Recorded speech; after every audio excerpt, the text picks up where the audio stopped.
পুনৰ এবাৰ মোৰ চেনেললৈ স্বাগতম জনাইছো। বন্ধুসকল, আজি এটা ড্ৰপৰ বিষয়ে আলোচনা কৰিম। কেঁচুৱা বা শিশুবিলাকৰ বাবে আপোনালোকে স্ক্ৰীনত ধুনীয়াকৈ দেখি আছে ইফালিপ ড্ৰপ। এই ড্ৰপটো কেঁচুৱা বা শিশুৰ কি অসুবিধা হলে খুৱাব পাৰিব, তাৰ উপকাৰিতা কি, ডোজ কেনেকুৱা, কিবা সাইড ইফেক্ট আছে নেকি, কোম্পানী প্ৰাইস, গোটেইখিনি বিতংভাৱে আলোচনা কৰিম। আপোনালোকে স্কিপ নকৰাকৈ আৰম্ভণিৰ পৰা শেষলৈকে ভিডিঅটো চাব। আশা কৰো উপকৃত হ'ব।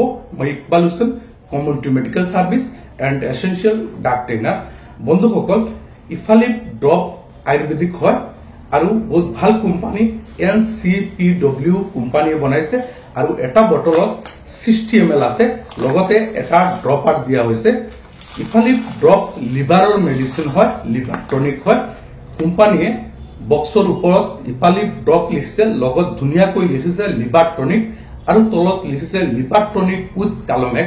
অৰ্থাৎ লিভাৰৰ বহুত সিৰাপ আছে, লিভাৰৰ কম্পোজিশন দিয়া হৈছে লিভাৰৰ সমস্যা দূৰ কৰাৰ কাৰণে, কিন্তু কালমেক নাথাকে। কিন্তু এই ড্ৰপত কালমেক দিয়া হৈছে আৰু কালমেক লিভাৰৰ কাৰণে অতি ভাল এটা মেডিচিন বুলি ক'ব পাৰো। আয়ুৰ্বেদিক খোৱাৰ কাৰণে শিশুবিলাকৰ কোনো ক্ষতি নকৰে, কেঁচুৱাবিলাকৰ কোনো বিশেষ কোনো ক্ষতি নকৰে। ইফালিপ ড্ৰপ 1 দিনৰ পৰা 3 বছৰ, 4 বছৰ, 5 বছৰলৈকে শিশুবিলাকক খুৱাব পাৰিব। যিবিলাক শিশুৰ খাদ্যবস্তু নাখায় বা খোৱাৰ ৰুচি নাই, কিছুমান খাদ্যবস্তু খোৱাৰ ফলত পেটত সমস্যা হয়, গেছ হৈ যায়, হজম নহয়, পেট ফুলি থাকে, কেতিয়াবা পায়খানা ঢিলা হয়, কেতিয়াবা পায়খানা টান হয়, এনেকুৱা সমস্যা ইফালিপ ড্ৰপ শিশুবিলাকক খুৱাব পাৰিব। জন্মৰ পৰা 1 দিন বা 2 দিন বা জন্মৰ পিছত দেখা যায় কেঁচুৱাবিলাকৰ চকুত হালধীয়া কালাৰৰ হয়, কেতিয়াবা জন্ডিস হৈ যায়। সেইবিলাক কেঁচুৱাক ইফালিপ ড্ৰপ খুৱাব পাৰিব। যিবিলাক কেঁচুৱাক মাকৰ গাখীৰ খোৱাৰ ফলত কেতিয়াবা পেট ফুলি যায়, পেটত বিষ কৰি থাকে, অৰ্থাৎ কেঁচুৱাবিলাকে কান্দি থাকে, এনেকৈ মৰি থাকে বা পায়খানা ঢিলা হৈ থাকে, কেতিয়াবা পায়খানা 2-3 দিন নহয়, কনস্টিপেশন, হাৰ্ড ষ্টুল, সেইবিলাক কেঁচুৱাক ইফালিপ ড্ৰপ খুৱাব পাৰিব।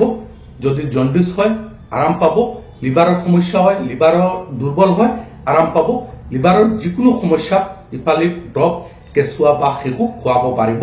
এক কথাত গলে কেঁচুৱা বা শিশুৰ কেতিয়াবা খোৱাৰ ৰুচি নাই, ভাত খাবলৈ ইচ্ছা নকৰে, খাদ্যবস্তু খাবলৈ ইচ্ছা নকৰে, বা খোৱাৰ পিছত পেটৰ সমস্যা হয়, পায়খানা ঢিলা হয়, পায়খানা ক্লিয়াৰ নহয়, ডাঠ হয়, টান হয়, পেট ফুলি থাকে, পেটত বিষ কৰি থাকে আৰু লাহে লাহে স্বাস্থ্য ক্ষীণ হৈ আছে, অৰ্থাৎ খাদ্যবস্তু নাখায়, সেইকাৰণে ওজন কমি আছে।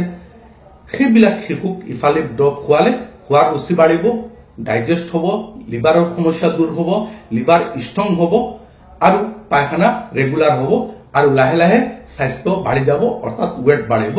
ইফালিপ ড্ৰপ 1 বছৰৰ তলত হলে 1 ml আপোনালোকে ড্ৰপাৰ এটা পাব আৰু ড্ৰপাৰত মাৰ্কিং কৰা আছে, ইয়াত 1 ml লৈকে ডেইলি এবাৰকৈ খুৱাব পাৰিব।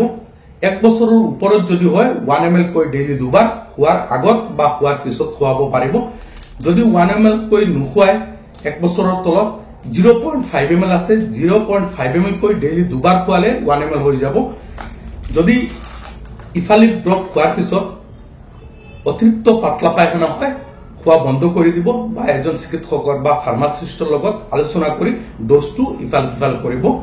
ইফালিপ ড্ৰপ খোৱাৰ পিছত বিশেষ কোনো সাইড ইফেক্ট নহয়, বিশেষ কোনো ক্ষতি নহয়। কেতিয়াবা পাতলা পায়খানা হ'ব পাৰে, বিলাক কোনো অসুবিধা দেখা নিদিয়ে, বা ইফালিপ খোৱাৰ পিছত যদি বেলেগ কোনো সমস্যা দেখা দিয়ে, স্কিনত ৰাছ হয় বা খজুৱতি হয় বা এলাৰ্জি হয়, তেনেহলে খোৱা বন্ধ কৰি দিব। একেবাৰে কম সংখ্যক ব্যক্তিৰ এনেকুৱা হোৱা দেখা যায়। ইফালিপ ড্ৰপৰ ৰিভিউ এইখিনি। আশা কৰো আপোনালোকে বুজি পাইছে। যদি মোৰ ভিডিঅ' ভাল লাগে প্লিজ লাইক কৰিব, কমেন্ট কৰিব আৰু শ্বেয়াৰ কৰিব। যদি নতুন হয় সাবস্ক্ৰাইব কৰিব আৰু ধন্যবাদ।